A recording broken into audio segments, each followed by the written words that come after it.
everyone? Welcome back again to my YouTube channel. So ngayon pag-usapan natin, bakit nga ba kailangan ng business license? Alright, kung bago ka lang sa aking YouTube channel, please subscribe and notification bell para update sa mga bagong vlog na i-upload in the future. At the same time, kapag na-reach po natin yung 100k subscriber, ay magpapag-giveaway po tayo. Alright, balik tayo sa ating topic. Okay? Kapag na-reach po natin yung 100k subscriber after this year 2025, okay, bibigyan ko kayo ng malupit na giveaway. Alright, praying for that. Okay? Ngayon, balik tayo sa ating topic. Bakit nga ba kailangan ng business license? Simple lang naman to, pero kailangan natin to.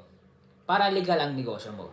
Para mas lalo kang madaming maakit na mga investor in the future. Pero kung bago ka lang sa negosyo, start ka lang, huwag kang matakot sa tax map or whatever.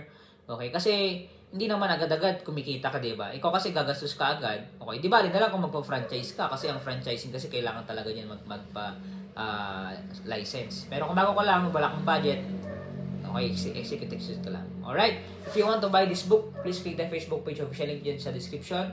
Okay, message lang po ako. God bless and see you in my next vlog.